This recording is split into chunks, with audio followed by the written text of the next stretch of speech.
तर काँग्रेसचे नेते विजय वडेट्टीवार यांच्यावर गुन्हा दाखल करण्याची मागणी करण्यात येते। जगद्गुरू नरेंद्राचार्य महाराज यांच्याविषयी अपमानास्पद वक्तव्य केलं होतं। नरेंद्र महाराजांच्या अनुयायांनी मुंबई उपनगर जिल्हाधिकाऱ्यांकडे आता गुन्हा दाखल करण्याची मागणी केली आहे। मंत्री मंगल प्रभात लोढा सुद्धा गुन्हा दाखल करण्यासाठी आग्रही आहेत। तर नरेंद्र महाराजांच्या अनुयायांकडून वडेट्टीवारांविरोधात राज्यभर तीव्र निदर्शनं करण्यात आली। पोलीस उपायुक्तांकडे सुद्धा गुन्हा दाखल करण्याची मागणी केली गेली। हिंदू धर्माचं जी पताका जी हातात घेतले ते आमच्या माऊलींनी अपशब्द चुकीचे वापरले तर त्याच्यावर जाहीर निषेध आम्ही करत आहोत आणि त्यांनी जगद्गुरू नरेंद्राचार्य महाराजांकडे जाऊन माफी मागितली पाहिजे। आपल्या धर्माचं ते कार्य करतायत आणि त्यासाठी त्यांना हे बोलणं गरजेचं होतं।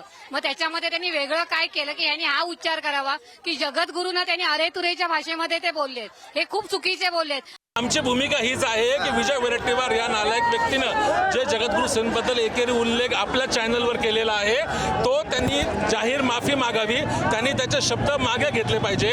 हा ढोंगी व्यक्ती आहे आणि हा जगद्गुरू श्रींबद्दल हा व्यक्त बोलतो की हे खरंच साधू आहेत का, संत आहेत का। आम्ही याचा तीव्र निषेध करण्यासाठी या ठिकाणी आहोत। काँग्रेसचा विजय वडेट्टीवार याने आमच्या श्रद्धास्थान असणाऱ्या जगद्गुरू नरेंद्राचार्यजी महाराज यांचा एकेरी उल्लेख केलेला आहे।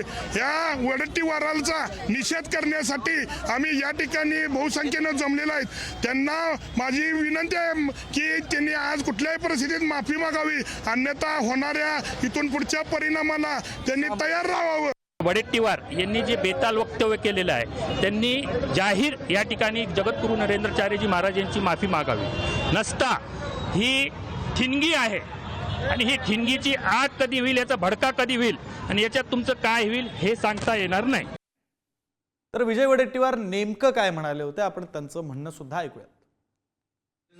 महाराज याला कुठला दिव्य स्वप्न पडलं हे मला माहित नाही। राज्यामध्ये साधू संतांमध्ये मुळे ही निवडणूक जिंकली म्हणणं म्हणजे महाराष्ट्रातील मतदारांचा अवमान।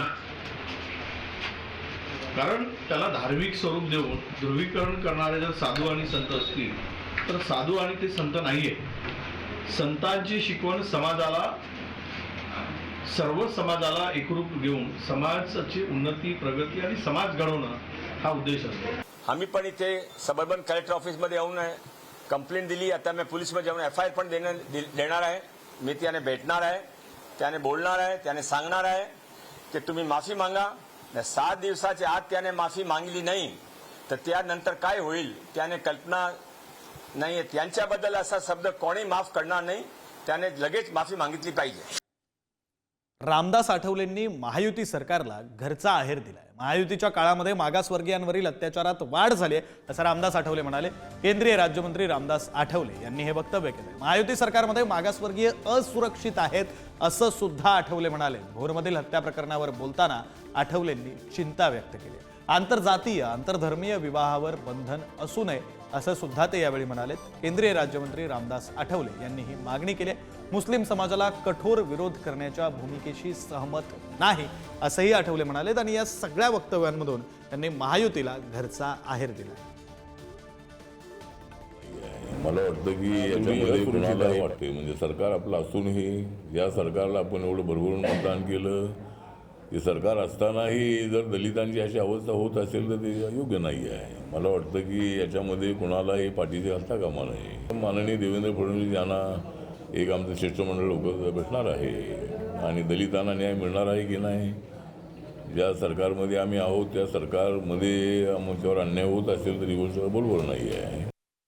लव जिहाद माझी भूमिका अशी आहे की 2 मुलांनी मुलींनी लग्न केलं तर त्याला विरोध होऊ नये, पण मुलीला मुस्लिम बनवण्याचा प्रयत्न होऊ नये। जर कायदा होत असेल तर त्यामध्ये अशा पद्धतीची त्यामध्ये अमेंडमेंट असावी आणि पण मुलं आणि मुली एकत्र येतात तर आता मुस्लिम सुद्धा आपल्या देशातलाच आहे, जो काय पाकिस्तानमधला नाही आहे, तो मुसलमान आपला इथलाच आहे आणि भाईचारा मजबूत करायचा असेल तर आपण एकदम कठोर भूमिका घेणं योग्य नाही।